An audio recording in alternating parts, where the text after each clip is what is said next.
Waalaikumsalam warahmatullahi wabarakatuh. Oke, bagaimana kabarnya? Baik, Bu. Sudah siapkah kalian untuk belajar hari ini? Siap, Bu. Jika sudah siap, mari kita mulai pembelajaran hari ini dengan berdoa yang dipimpin oleh ketua kelasnya. Silakan ketua kelasnya, Mbak Sabrina. Semua siap? Siap. Berdoa mulai. Bismillahirrahmanirrahim. Amin. Oke, hari ini siapa yang tidak berangkat? Apakah berangkat semua? Berangkat, Bu. Gak ada yang sakit? Satu tutup. Gak ada, Bu. Coba Ibu cek ya. Aida, Hadir, Bu. Feby. Oke, semuanya hadir ya. Ya, Bu. Hari ini kita akan mempelajari tentang, ada yang tahu tentang apa? Nggak tahu, Bu. Hari ini kita akan pelajari tentang kegiatan ekspor dan impor. Apa itu, Bu? Jadi kegiatan ekspor dan impor itu suatu kegiatan ekonomi, suatu kegiatan jual beli dari dalam negeri ke luar negeri, begitu pula sebaliknya. Nah, agar kalian lebih paham tentang kegiatan ekspor dan impor, punya video nih. Kalian perhatikan dan kalian pahami dulu ya. Ya, Bu.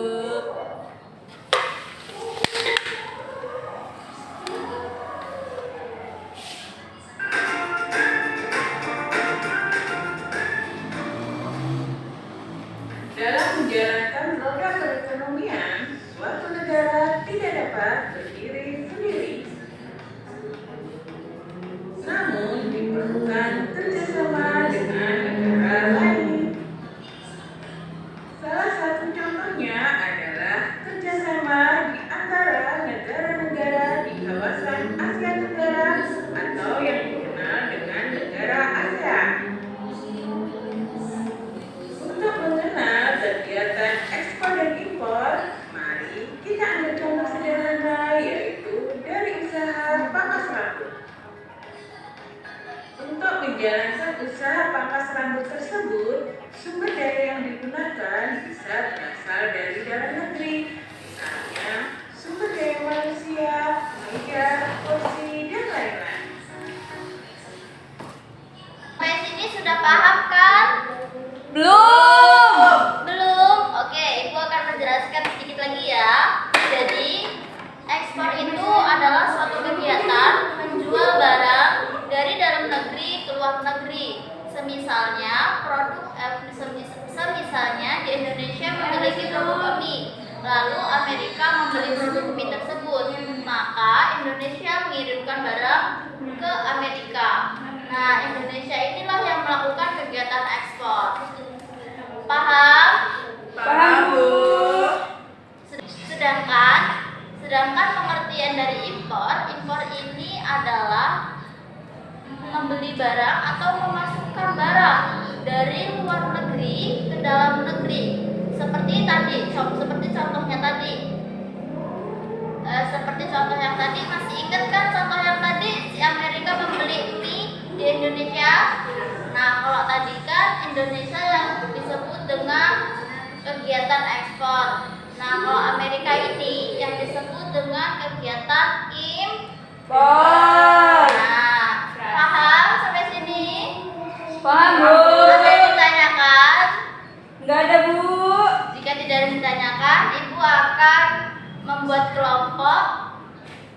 Masing-masing kelompok nanti tugasnya itu mencari barang-barang produk ekspor dan impor. Paham atau enggak? Paham, Bu.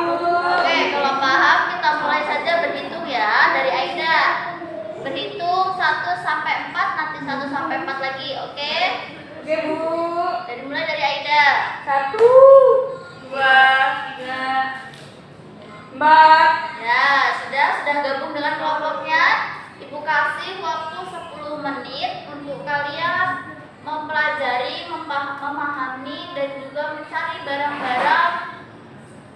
barang-barang ekspor dan impor. Jika sudah, nanti kalian kumpulkan di depan ya. Ya, Bu. Coba kelompoknya Intan perwakilan maju dan sebutkan barang-barang impor. Silakan Mbak Intan.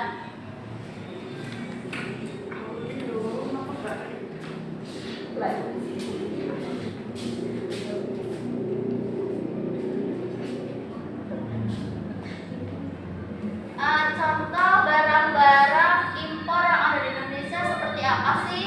Contohnya kendaraan bermotor, alat-alat elektronik, dan lain-lain. Oke, tepuk tangan buat Mbak Intan.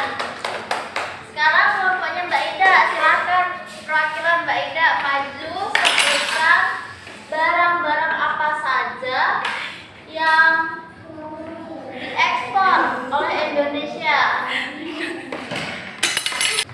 Silakan Mbak Ida sebutkan barang-barang apa saja yang diekspor oleh Indonesia.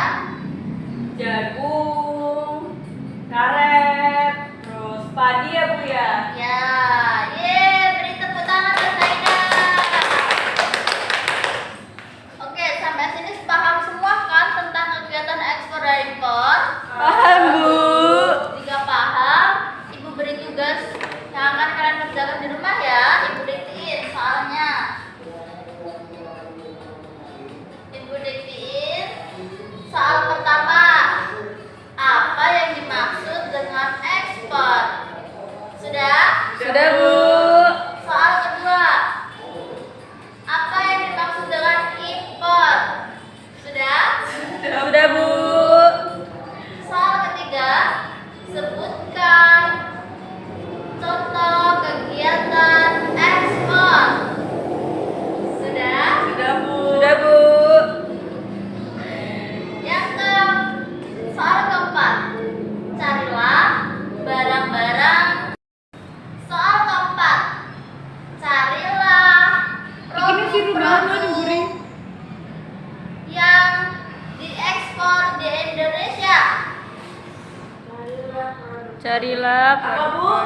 Carilah produk-produk yang diekspor oleh negara Indonesia. Ya, Bu. Nah, mau 4 atau 5 soalnya? 4 aja, Bu. Oke, kalau 4 besok dikumpulkan ya. Jangan sampai ada yang ketinggalan ataupun belum mengerjakan. Jika Ya. belum mengerjakan, maka nilainya berapa? 0. Jika mengerjakan nilainya berapa? 100. Nah, bagus. Oke, cukup sampai di sini. Kita tutup pembelajaran hari ini dengan berdoa yang dipimpin oleh ketua kelasnya. Silakan berdoa mulai. Bismillahirrahmanirrahim. Doa selesai. Cukup sekian pembelajaran hari ini. Tetap semangat, jangan menyerah. Assalamualaikum warahmatullahi wabarakatuh. Waalaikumsalam